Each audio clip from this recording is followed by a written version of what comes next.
Hey everyone, BT here. Today, David and I are going to be talking about the LIV Golf Tour and the concept of sports washing. If you're not familiar with sports washing is, we're going to talk a little bit about that in this episode. We're also going to talk a little bit about what is happening right now with these organizations that are outside of the United States who are infiltrating the sports landscape. And David talks a little bit about the long game that's at play here. And I think you're going to find it quite fascinating. So without any further ado, let's get this episode started.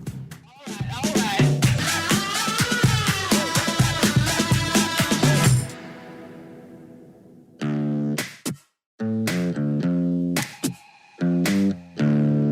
Successful people learn how to make their mind work for them.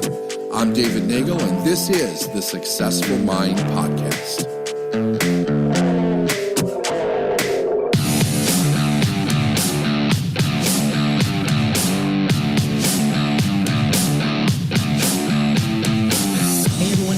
Welcome to another Full Throttle Thursday here on the Successful Mind Podcast. We're so glad you found us and continue to find us each and every week. So happy to have you here. And we're going to talk a little bit about something that I was very passionate about. I approached you about, David. Yeah. And I was a little fiery about a week or so ago.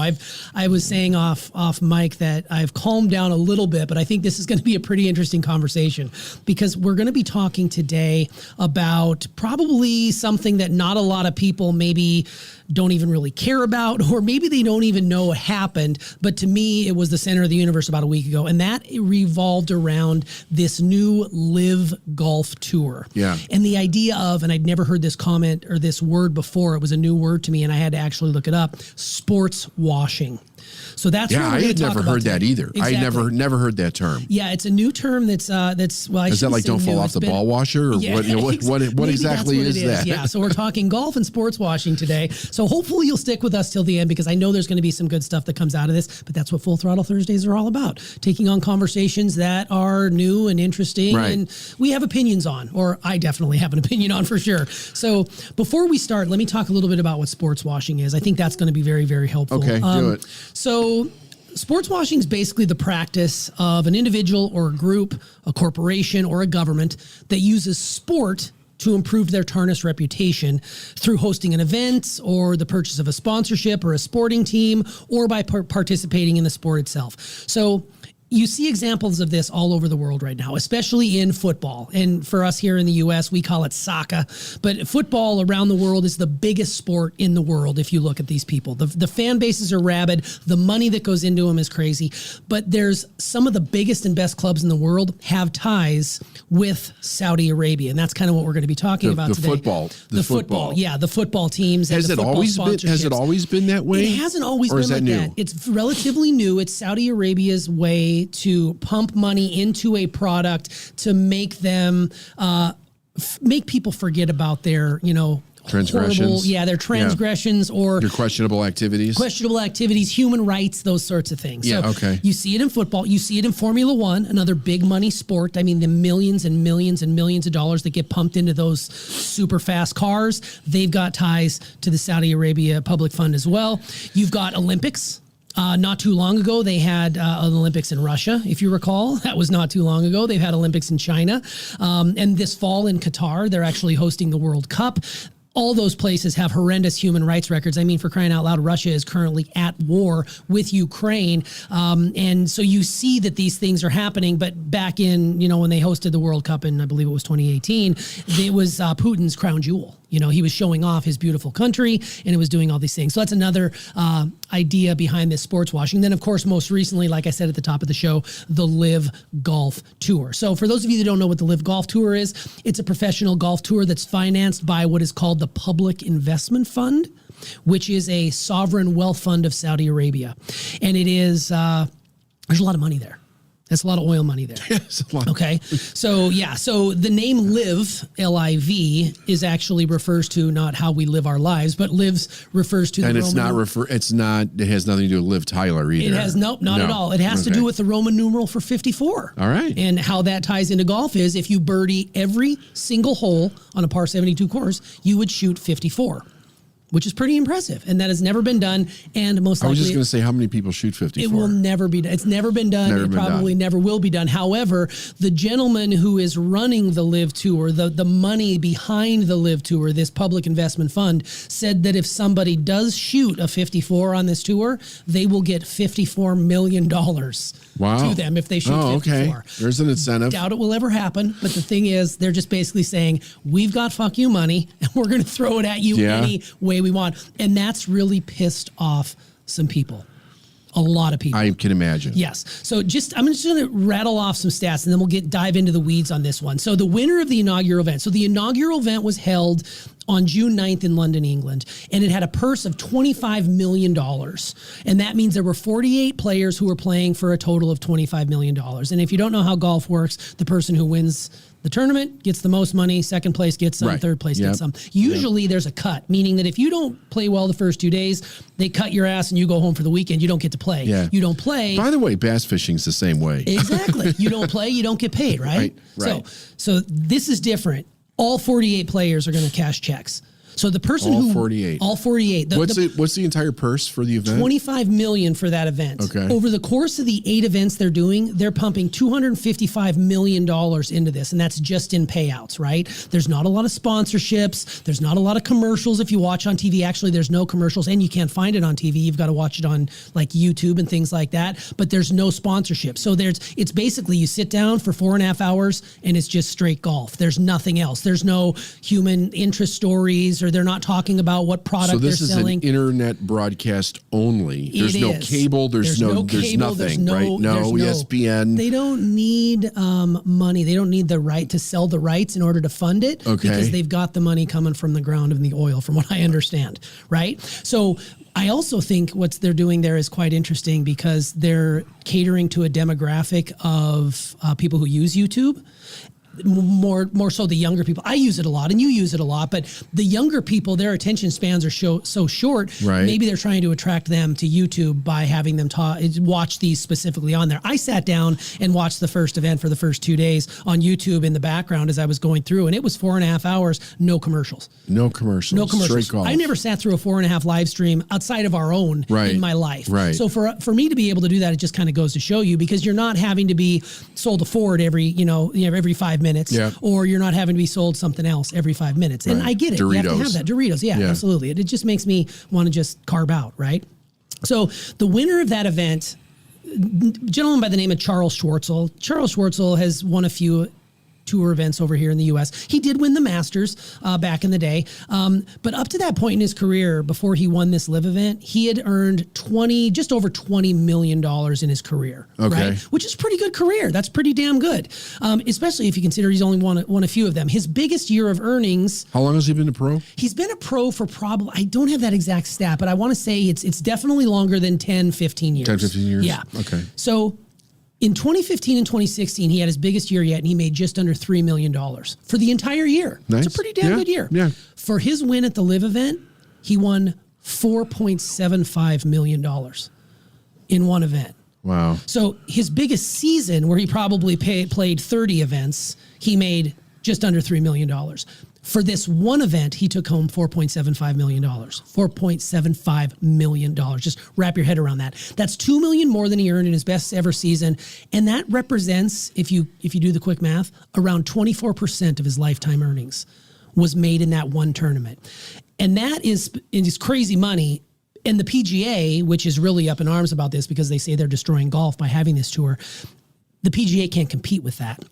Just to kind of put that into perspective, the U.S. Open, which was held this past weekend, is one of the biggest tournaments of the year. It's called a major tournament over here in the U.S. And that was completed at a total purse of $7.5 million, which is pretty good too. I mean, that's not far off from the $20 million that the LIV Tour offers for their purse. But that was up from $12.5 million from last year. So last year, the U.S. Open only had $12.5 million to dole out to the people who Put this LIV Tour aside for a second.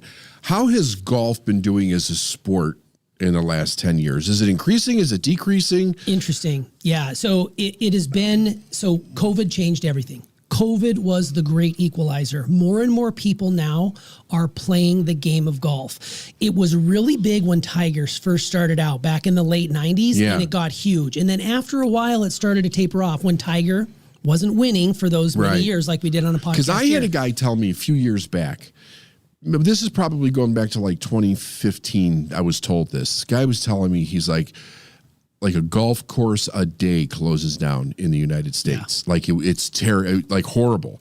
So I'm not a golfer. I've never really, got involved with golf. Sure. I know who Tiger Woods is and Greg Norman and all those guys. But I was curious as a sport, is it on the increase? Was it on the decrease? What is making it available? What is making the timing of this thing so opportune to come in? But you answered my question. No, so, absolutely. Okay. I mean, and that brings up a really important point. I mean, there were a number of golf courses that were closing up to like the 2020 times, because up into the 2020s, up until right around then, because it costs a lot of money to run a golf course. You've got to have the they're water. Expensive as hell. You've got to have the crew to maintain it. You let a golf course go for a week or 2 weeks, and it's a hayfield, and it's not playable. And it's different kinds of grass. So according to what I just pulled up here in the National Golf Foundation, the number of closures is down about 53% from what it peaked prior to the pandemic. So now you've got more and more people who are out there playing the game because it's a sport you can do at a safe distance from one another if you're still worried about COVID. Right. It's outdoors. It's a lot of land. I mean, a lot of people want to get their hands on that land because that land equals dollar signs. You can put up condos, you can put up shopping malls, but people who are fighting to keep these golf courses, they are out there, doing whatever they can to make sure that nothing goes away. But to get back to your point, the game has never been more healthy, in my opinion, from a standpoint that more and more people are playing it. Now, as far as the LIV Golf Tour is concerned, that has brought a whole different beast into the equation because basically this LIV Tour is backed by the Saudi Arabian Public Investment Fund. Right. And that's the sovereign wealth fund that's chaired by Mohammed bin Salman, the crown prince of Saudi Arabia, and the man who a U.S. intelligence report named as responsible for approving the operation that led to the 2018 murder of a journalist that was actually live streams where they were basically flaying him online. So it's really dicey. It's really dodgy. It's really, human rights come into play here. And he denied his involvement in that. But the people who are in the know believe that he's responsible for it. So anybody who takes any money from Saudis, even though we have a diplomatic relation with the Saudi Arabian government, is considered to be a travesty. You should just not be doing that. And the reason I wanted to talk about this today is there's this backlash for those that are playing on this new LIV Tour. They're receiving, and the criticism and the word blood money has been thrown around so much. And they're just being paid in the name of sport by this public investment fund from Saudi Arabia. Now, I definitely have my opinions on this, and I did send some materials your way. So before I continue to spout off my opinions, what do you think about what you've read or what you've seen, or is there anything that you're not quite clear on that I can help maybe clear up for you? So, the thing about this for me, and I remember these conversations with the Olympics with Russia and also with China, and back when we did Beijing back in like 2007, 8, whenever that was back then. I have always it's been an interesting thing because the argument is, should we be doing this with countries that have massive human rights violations? And it's weird because that's about the only time the public hears that question. Most of the public does not realize the amount of business that we do with all of these different countries, and necessary business also. Like a lot of this business is necessary, but the thing about it for me is in our country, sports are sacred. It's a sacred thing in our country.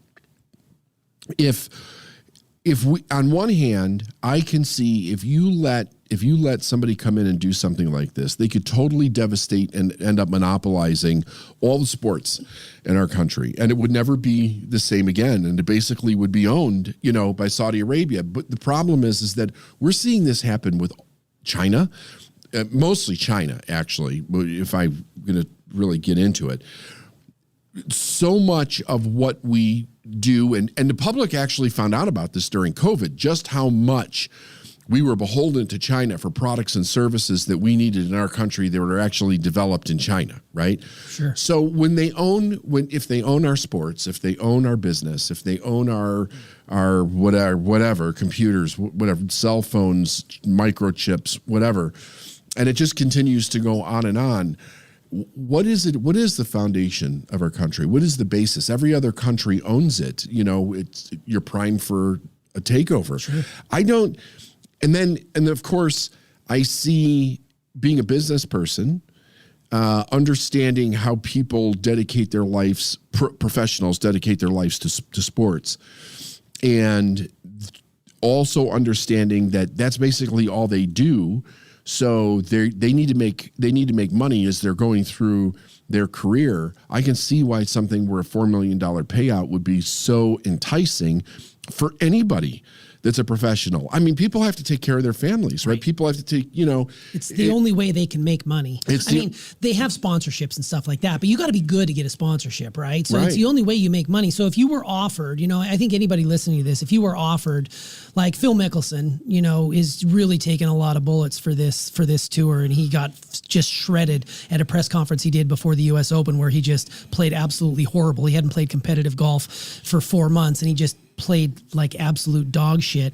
But what was interesting about that whole thing is he was paid supposedly $200 million just to play on the tour, just to sign on to the tour, because they needed they need names. They need faces. Tiger Woods supposedly turned down a nine-figure offer from the LIV Tour to be the face of that organization. Now, Tiger, being steeped in legacy and still trying to catch Jack Nicklaus in the majors record, he doesn't want to throw all that away, because if Tiger were to go, I don't think it would be as legacy tarnishing as most people would believe, because I think a lot of people would follow him because they look at Tiger as being a leader. Yeah. He built this sport in essence. Now we can go back to talk about Arnold Palmer, Jack Nicklaus, all those other greats from yesteryear. But the reason most people know about golf nowadays is because of Tiger Woods. Right. Period. Right. He turned down a 9-figure offer from them to go ahead and play. Phil Mickelson took $200 million to do it. So you can kind of see how the money does speak. Now, Phil Mickelson also had a gambling problem where at one point in time, apparently he was $40 million in debt. And you factor in the amount of money he's made in his lifetime? Absolutely. So he took the money. He's also 51 years old. Now, if he was 21 years old, would he have done that? Who's to say? You don't know. But there are people starting to cross over. And I think the biggest issue with all of this is golfers are independent contractors. They should be able to play where they want to play, whenever they want to play, whether it's on the PGA Tour, whether it's on the DP Tour, which is the European version of the PGA, whether it's in China, whether it's on the LIV Tour. They should be able to play wherever they want to play. But because the PGA has basically removed these guys who have defected over to this tour, and they said you can no longer play in our tournaments over here that are PGA sanctioned events, it's really divided the sport, and it's really caused this sort of rift between the players who are not on that tour and the players who are. So it'll be interesting to see how it plays out. Yeah, and it gets people to slowly and more continually accept countries that are doing horrible things without making any kind of a stand and going, absolutely not. We're not going to do business with you until you clean up what you're doing, and you treat people like, that's because human rights violations are the worst. It's atrocious. There's so many problems that all countries have, but it's like, come on, we can clean this up in humanity. This is not necessary for people to still be living this way. I don't particularly like it, but I also think it's one of those things you're not going to stop. Yeah, you're not going to stop, right? It's the wheels are in motion. They're in motion. That's it. And look, everybody's got their price. When you sit there, like you have to ask yourself, if you were a professional golfer or professional anything, and you're sitting there and the only way that you make money is through this, you see the writing is going to be on the wall for it, right? And I got to tell you something, T. As sad as it is, I think that it'll probably totally crush golf the way that we know it, and I don't think anybody will blink an eye. Yeah, because the people that are romantic about the old days, they're going after the young people. Yeah, the young people don't give a flying fuck about the old days, right? Right. You and I are still romantic about stuff. Yeah. The young people today will be romantic about stuff when they get to be our age. Sure. But that passes so fast, it's like it's gone. And you'll have old timers talking about what the old days were like, and everybody's completely moved on. I mean, we see it with everything. Yeah, we do. You know, and it's happening faster and faster and faster now than it's ever happened before. So I'm with you. I don't like it. I think I have a variety of different reasons why Sure. I don't like it. I think it weakens us. I think that I think America is being pulled apart at the seams by all the different things that make us great, and it's being shredded out to various different places, especially when it gets shredded out to countries that you know that their long-term strategy is not good for what we stand for. Right. And they bring it. You know, they look at this is very strategic. You see. People in the United States don't understand this about countries like Saudi Arabia, China, stuff like this. These countries know how to play long game, multi-generational power takeovers, right? Their history shows it, you know. It's not about what's going to happen in the next 5 years. It's like the people in power today may never even see how they're going to take over, 50 years from now or 100 years from now.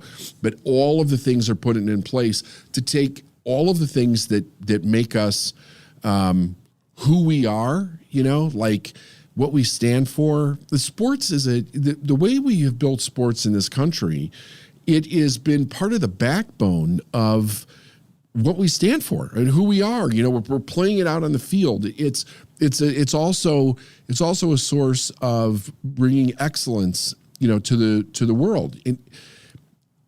And I think that when you take away, when that gets more stripped away, and it's more about the money than it is about the sport itself, eventually you get to the place where the sport doesn't matter anymore. Yeah, those are all very good points. And I like that you bring that up, especially the pieces around the long game that's taking place. Because was I entertained by what the LIV Golf Tour had offered when they ran their first event in London? Absolutely, I was entertained. It was very different from anything I've ever seen before, because it was both individual and team related on the same course. They played 54 holes as opposed to 72. There was no commercials. It was just basically all about the golf. Yesterday, as I was watching the US Open, I noticed that it seemed like every 3 minutes there was a 2-minute brick of commercials. They would do this playing through part where they show the feed of the tournament, but they also overlay it with the audio and a commercial on the side, because they have to make money to be able to pay these things out. It's just a long process, and I hate commercials. I live in a streaming world. So when you think about the kids who are, what they're going to be romantic down the road, who knows, but their attention spans have shortened. Our attention spans have shortened just because we're about, what have you done for me lately? I want it now. TikTok's huge, Snapchats, all these little short things that are bursts. Even YouTube has become my go-to for anything and everything. I use it like a search engine. If I need to know how to change a tire, it's fantastic. It's right there. So the fact that they're tapping into that demographic is interesting. And I'm conflicted by the tour. What I am not conflicted about is the people who can sit in their ivory towers and can say, oh, you're such a sellout. I would never do that. Bullshit. Everybody's got their price. If someone came to you right now and offered you $200 million to do X, Y, or Z, I guarantee the majority of you would do it. And if you wouldn't do it, you're probably lying to yourself. I think that was the thing that bothered me. But the reason that these guys are taking the hits, especially Phil Mickelson, is because they took the angle of, instead of coming out and saying, you know what, I did it for the money. If you do that, you probably look as a pompous ass, because people will say, right, well, you got plenty of money. You've been doing this your whole life. You've got more than enough money. You never have to worry about it. The reality is they came in and said, we're doing this to grow the game. We want it to be global. They're trying to toe this line. The reality is you took the money. Just say you took the money. Just like when, the late Kobe Bryant had his issues and he had to go to court, or Tiger Woods, when he had his issues and he didn't say, I came out and say, you know what, I'm a philanderer, whatever it might be. Instead of just owning it and saying, this is who I am, these guys were basically hiding behind, well, we're trying to grow the game of golf on a global level. Yeah. And that's the company line. But the reality is they should have just said, I'm here to take the money. And one guy did take the money, who's one of the black hats. I call them black hats because they're like the villains of those old Western movies. They come strolling into town. Bryson DeChambeau, who's one of the quirkiest guys ever on the tour, a young guy, he basically came out and said this was purely a financial decision. Yeah. And you know what?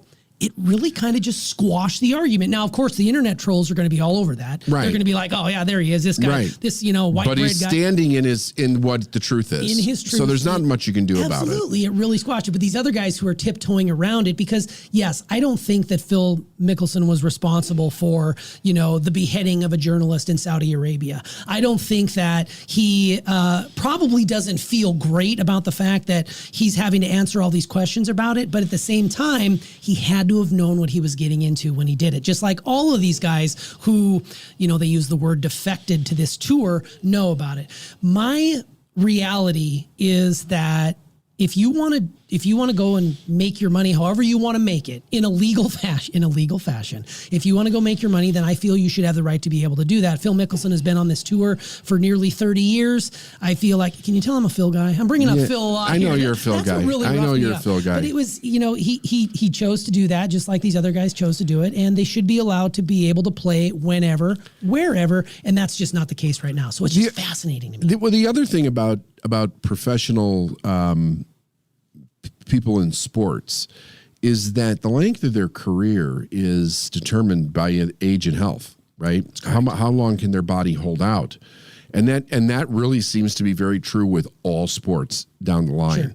Some are more physical demanding than others, but there's a lot of things that human beings are more specifically talented at and have the vibrancy to play in their 20s and 30s, and you start to get into their late 30s and 40s, and it starts to decline a little bit. So they have to make their money, make the money when the hay grows, or when however the saying is, when the sun shines. So make hay when the sun shines. Yeah, right. So I get it from that standpoint. And the thing is that as long as anybody takes the money, they're in. That's it. It'll go. And I'll tell you what, be prepared, T, because you're going to see football or hockey or something else is going to be next. It's not going to stop here. They're going to take over everything. It's true. It's absolutely true. Well, we'll finish with this piece right here. And this was another, not to keep bringing Phil back into the conversation here, but there's a very outspoken analyst on the Golf Channel by the name of Brandel Chambly. He's a former golfer. He took to Twitter last week, and he actually forced me to shut off my television. I was so annoyed by what he was saying last week about this whole LIV Golf Tour and the divide and all these other sorts of things. But he was calling for the removal of Greg Norman, who I'm sure you know who Greg Norman is. He's the CEO of LIV Golf. He's actually the face. He's the CEO of this LIV Golf Tour. And Phil Mickelson, he wants them both removed from the Hall of Fame. The Hall of Fame is interesting in golf because you don't have to, like other sports, have to be out of the game to be in the Hall of Fame. Like, to be elected into the Hall of Fame, you can still be playing if you're that good. Both Greg Norman and Phil Mickelson, amazing golfers. And what's the charge to pull them out of the Hall of Fame? The charge is that they haven't done anything wrong. They dishonored the game. So this is his tweet, and this is quoted from his Twitter account. As far as I know, it's never happened that an athlete has been kicked out of their Hall of Fame, but both Norman and Mickelson should be removed from the Hall of Fame. They've dishonored the game, and they threatened to destroy the game that they have both so enormously profited from. That was Brandel's tweet. Wasn't Pete Rose kicked out of the Hall of Fame? And that's what I was going to bring up. Thank you for bringing up Pete Rose. Pete Rose actually was not elected into the Hall of Fame because... So he was banned from being elected. Right, he was never actually He could never actually be elected because they took what he did off the field and they said, you cannot be in our Hall of Fame. Just like the steroid guys, just like the Bonds and the McGuires. They won't and Armstrong. They won't be elected into their Hall of Fames because there was PEDs, there was steroids, there was betting on baseball. Those are crazy things that should happen. I don't think by Phil Mickelson or Greg Norman aligning with this tour, even if it is backed by Saudi money, I don't think they should be diminished of what they did on the field of play. And I feel the same way about Pete. This doesn't sound like, that sounds very off to me about this. I understand the stance for Pete Rose, even though it was never proven that he bet on his own team. So I think that should have been rectified years ago. But this, it doesn't just be like, it sounds like you're jealous is what it sounds like to me. And you know, he pretty strong words coming from a guy who won one PGA tournament and was never ranked higher than 57th in the world rankings. Greg Norman was a former number one, multiple champion winner. Phil Mickelson, former number two. He never made it to number one because there was another guy who was ahead of him who was a really good golfer. To disagree with it, to denounce it, that's fine. That's your prerogative. But to start, this whole canceling thing just goes way too far for me. Yeah, I feel like you're reading my notes. It's like it feels like bullshit. canceling to me. It is. It is. Really is. Yeah. And that's what gets me really frustrated. I mean, I love the game of golf. I love the people who play the game. I just want to see it thrive. But you're right. We open up Pandora's box. We start to let these, organizations in, sports washing. Who knows? Before you know it, your favorite NBA team may be owned by money that's not coming from here, or your favorite professional football team here in the U.S. It does open up a quandary of conflicted feelings, and I agree with you. I think I'm glad I took it to the. I agree, and the thing is we know that the other sports will be next. Yeah. If this continues to go on, which I'm sure that it will, the other sports will be next. And money talks. I mean, absolutely money talks. Well, there's no question about that. All right. Well, good deal. Well, before we go, I just wanted to, this is just a brief little reminder that in the month of July, David knows this already, is we're going to be coming to you, not on Thursdays, but we're going to be coming to you on Mondays. We're going to be dropping one episode into your feed starting on Monday in the month of July. And it's only for that month. We're doing an entire series on leaderships. We're calling it Lessons on Leadership. So for those of you who are loyal to the show, make sure you come. We're only going to be dropping one in your feed so you can focus all about leadership in the month of July. It'll be David. It'll be Steph, and it'll be absolutely amazing. It'll be amazing. I just kind of wanted to prep you a little bit because I know you guys love hearing, what we're talking about on Full Throttle Thursdays. We are not going away. We will bring it back. But for the month of July, we're going to be doing Lessons on Leadership every Monday. So be sure to check that out on your favorite podcast listening place or, of course, on YouTube. So make sure you do that. So wanted to get that in. You bet. All right. Thanks, David. All right.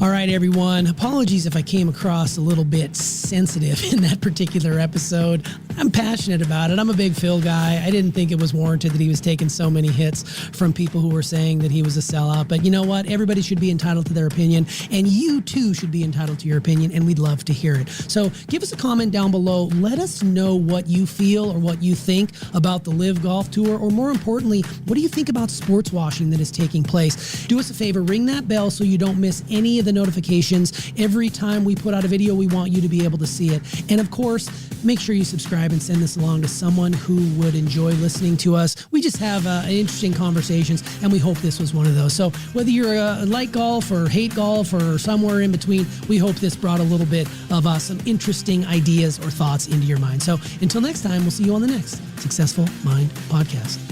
All right.